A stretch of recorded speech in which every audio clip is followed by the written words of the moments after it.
आप सबों को यीशु सहाय, जोहार, सलाम और नमस्कार। आशा करता हूँ कि आप सब अच्छे से होंगे। प्रभु की कृपा आप सबों के जीवन पर रहे। बाइबल में कई सारे पर्वों का जिक्र है, पुराने नियम में हम लोग पाते हैं। लेकिन आज जिस पर्व के बारे में हम लोग चर्चा करेंगे वह है प्रभुओं के प्रभु, राजाओं के राजा, प्रभु यीशु मसीह का पर्व, है ना, जिसे हम लोग ख्रिस्त राजा पर्व कहते हैं। किसी राजा के नाम पर पर्व क्यों मनाया जाता है? राजा कौन होता है ना? सबसे पहला सवाल तो ये कि राजा कौन होता है।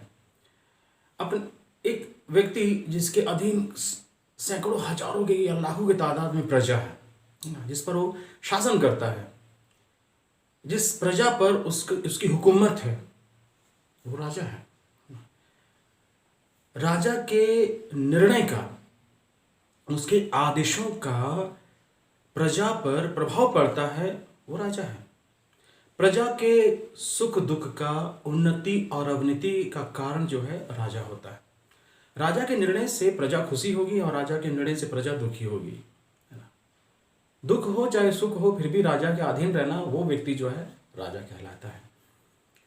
परमेश्वर ने व्यवस्था विवरण 17 अध्याय 15 पद में पहले ही कह दिया था कि तब जिसको तेरा परमेश्वर यहोवा चुने, अवश्य उसी को राजा ठहराना। परमेश्वर जानता था कि आने वाले दिनों में इन्हें एक राजा की आवश्यकता होगी जो मेरा चुना हुआ होगा, ताकि उनको लीड करे। परमेश्वर ने पहले से आज्ञा दे दी व्यवस्था विवरण में, 5वां पुस्तक बाइबल का।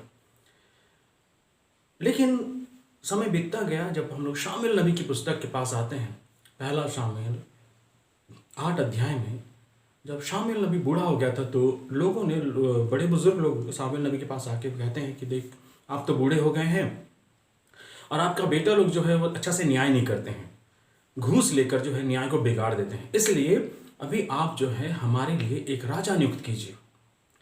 जब नबी शामुएल इस बात को सुनता तो वो दुखी हो जाता कि अरे ये कैसे लोग हैं, परमेश्वर तो स्वयं राजा है, इनका सुख दुख में परमेश्वर उनके साथ रहता है, लेकिन फिर भी ये लोग राजा का डिमांड कर रहे हैं।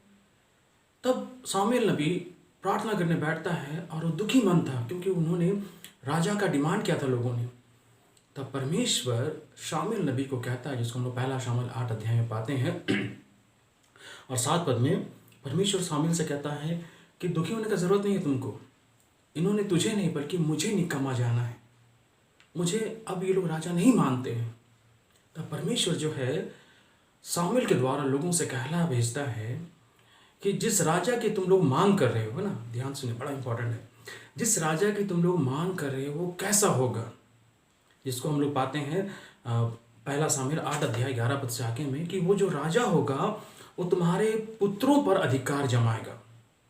तुम्हारे जो जवान बेटे हैं वे राजा के घर में काम करेंगे, उसके रथों को संवारेंगे, उसके रथों के आगे आगे दौड़ेंगे, राजा के लिए युद्ध के लिए हथियार बनाएंगे, युद्ध के हथियार ढोंगे, खेत खलिहानों में काम करेंगे, है ना। ये सब बातें जो नियम बताए। और तुम्हारी जो पुत्रियां हैं वो राजमहल में काम करेंगी, और तुम्हारा जो कुछ भी है जो सबसे अच्छा है, चाहे पशु पक्षी हो, चाहे दास दासियां हो, उन सब पर राजा का अधिकार रहेगा। तुम्हारे सारे संपत्ति राजा के अधिकार में अधीन होगा और तुमको राजा को दशमांश देना पड़ेगा। तुम्हारे सारे संपत्ति का दशमांश जो है तुमको राजा को देना पड़ेगा। ये नियम होगा जो तुम्हारे मांगे गए राजा का नियम यही है। और जो इम्पोर्टेंट बात है, तुमने जो राजा का डिमांड किया है उसके बाद जो तुम पर कोई तकलीफ आएगी, तुम मेरी दुहाई मत देना, क्योंकि मैं तुम्हारी दुहाई को सुनूंगा नहीं। देखिए, जब हम लोग परमेश्वर से जिद करते हैं और जिद से मांगते हैं तो परमेश्वर तो वो दे देता है, लेकिन तकलीफ हमें ही सहनी पड़ती है। तो ये हम लोग बाइबल में, पुराने नियम में बहुत सारे राजाओं का जिक्र पाते हैं। लेकिन आने वाले समय में पहला शामुएल 16 अध्याय में देखते हैं कि परमेश्वर ने एक राजा का चुनाव करता है, एक बालक का, एक लड़का का चुनाव करता है जिसका नाम था दाऊद। और इसके बारे में बड़ा सुंदर एक शब्द लिखा हुआ परमेश्वर कहता है पहला शामुएल 16 अध्याय 12 पद में कि शामुएल को दाऊद के पास भेजता है, बोलता है उठकर इसका अभिषेक कर, यही है, यही है बोलता है। मतलब कि परमेश्वर के मन की इच्छा के अनुसार परमेश्वर का प्यारा दाऊद का जो पर शामुएल जो है अभिषेक करता है राजा के लिए। और भी हम लोग राजा के बारे में बाइबल में पाते हैं कि जो राजा परमेश्वर के अधीन होते थे, परमेश्वर का भय मानते थे, उनके बारे में बड़ा सुंदर वचन को हम लोग पाते हैं। नीति वचन और उसका 16 अध्याय 10 पद में वे धार्मिकता की बातें बोलते थे ना, देववाणी उनके मुंह से निकलता था। नीति वचन 16 अध्याय 13 पद में कि वे सीधे और सत्य मार्ग पर चलने वाले लोगों को जो अप्रिशिएट उनको शाबाशी देते थे, उनके लिए खुश होते थे राजा। भजन संहिता 99 उसका 4 पद में लिखा हुआ है कि परमेश्वर को अपना बल मानते थे ना। तो ये राजाओं के गुण थे, जो अच्छे राजा थे। अच्छे राजाओं के लिस्ट में हम लोग जो पहला शामिल उसका 16 अध्याय में पाते हैं, दाऊद को हम लोग जान सकते हैं। दाऊद के बारे में बड़ा सुंदर वचन लिखा हुआ है कि वो न्याय और धर्म से काम करता था। पहला राजा 15 अध्याय 11 पद से आगे देखते हैं, राजा आसा के बारे में, वो दाऊद की तरह चलता था। और हम लोग पाते हैं पहला राजा 22 अध्याय 43 पद से आगे, राजा यहोशापात जो अपने पिता आसा की तरह काम करता था। फिर उज्जिया राजा है, फिर हिजकिया राजा है, योशिय्याह है, मनश्शे हैं। ये सारे राजाओं का जिक्र हम लोग जो है पुराने नियम में पाते हैं। लेकिन जो राजाओं का राजा और प्रभुओं का प्रभु है, उसका पर्व हम आज मना रहे हैं, और वो है हमारा उद्धारकर्ता, सृष्टिकर्ता प्रभु यीशु मसीह, जिसके बारे में लिखा हुआ है प्रकाशित वाक्य पहला अध्याय 5 पद में, प्रभु यीशु मसीह जो है पृथ्वी के राजाओं का हाकिम है, रूलर है। वो जितने पृथ्वी पर राजा पाए जाते हैं उनका हाकिम उनके ऊपर है। तो ये हमारा यीशु मसीह है। प्रभु यीशु ख्रिस्त राजा है, इसकी घोषणा पुराने नियम में गिनती की पुस्तक 24 अध्याय 17 पद में लिख दिया है कि याकूब में से एक तारा उदय होगा और इज़राइल में से एक राजदंड उठेगा। यीशु मसीह के बारे में भविष्यवाणी की गई। भजन संहिता 24 अध्याय 7 से 10 पद तक में हम लोग देखते हैं। इस वचन को हम लोग सुनेंगे, बहुत ही महत्वपूर्ण वचन है। हे फाटकों, अपने सिर ऊंचे करो, हे सनातन के द्वारों ऊंचे हो जाओ, क्योंकि प्रतापी राजा प्रवेश करेगा। वह प्रतापी राजा कौन है? परमेश्वर जो सामर्थी और पराक्रमी है, परमेश्वर जो युद्ध में पराक्रमी है। हे फाटकों, अपने सिर ऊंचे करो, हे सनातन के द्वारों तुम भी खुल जाओ, क्योंकि प्रतापी राजा प्रवेश करेगा। वह प्रतापी राजा कौन है?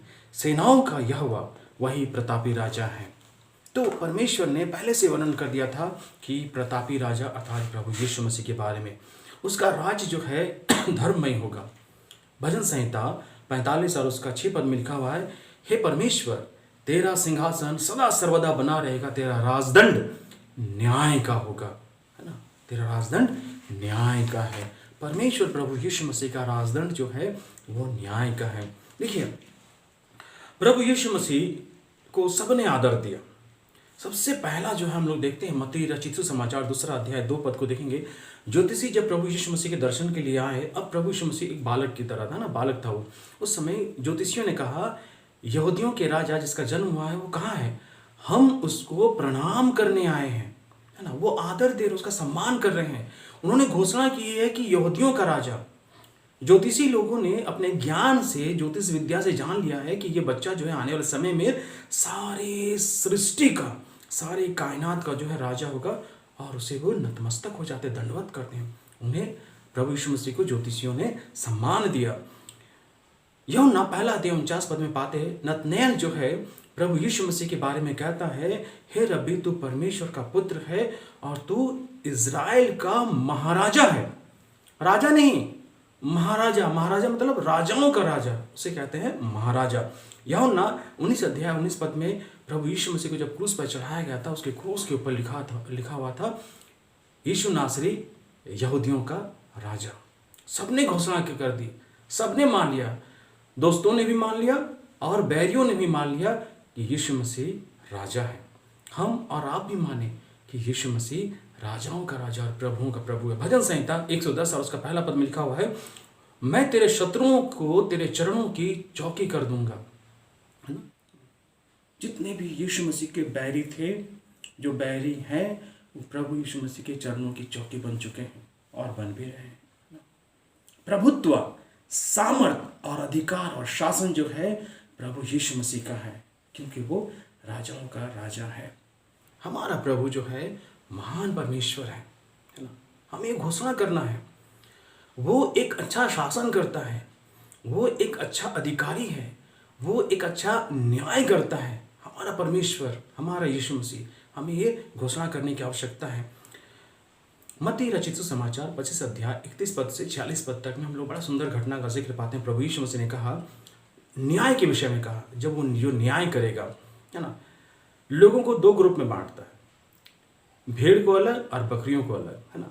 दाहिने तरफ वाले के लिए कहता है, हे मेरे पिता के धन्य लोगों मतलब आशीषित लोगों, तुम मेरे साथ रहोगे। क्यों? क्योंकि जब मैं भूखा था तुमने मुझे खाना खिलाया, जब मैं प्यासा था तुमने मुझे पानी पिलाई, जब मैं नंगा था तुमने मुझे कपड़े पहनाए, जब मैं बंदीगृह में था तुम मुझसे मिलने के लिए आए। धर्मी लोग बोलेंगे, हमने ऐसा कब किया प्रभु, हमको तो पता नहीं। यीशु मसीह कहते हैं, जो तुमने छोटे से छोटे लोगों के साथ किया वो मेरे साथ किया। कितना बड़ा बात है ना।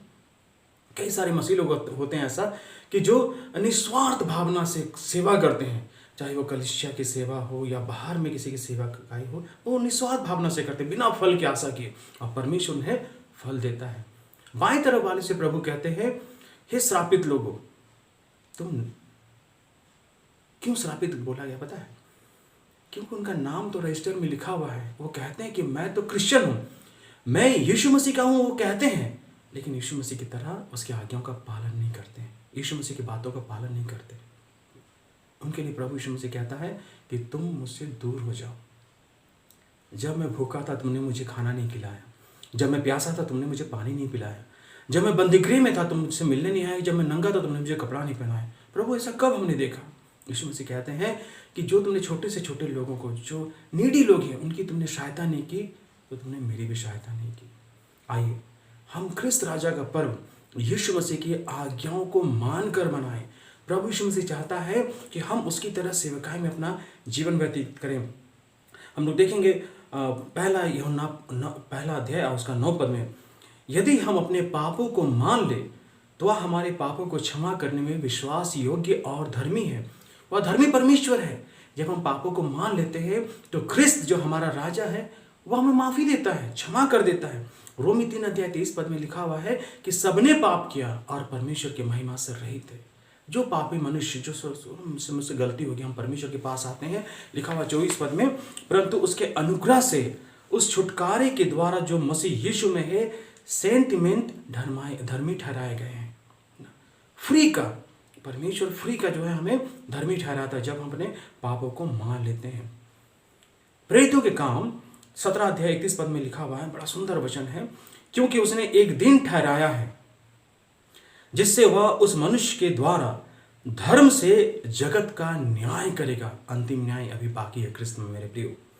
जिसे उसने ठहराया है और उसे मरे हुओं में से जिलाकर यह बात सब पर प्रमाणित कर दी है। आज देखिए पूरा विश्व जो है प्रभु यीशु मसीह का गुणगान कर रहा है। मैं आपको एक पद बताता हूँ, भजन संहिता 72 और उसका 8 पद को देखिए। वह समुद्र से समुद्र तक और महानंद से पृथ्वी की छोर तक जो है प्रभुता करेगा। आज पूरे विश्व में सबसे ज्यादा प्रभु यीशु मसीह के मानने वाले देश हैं, लोग नहीं, देश हैं।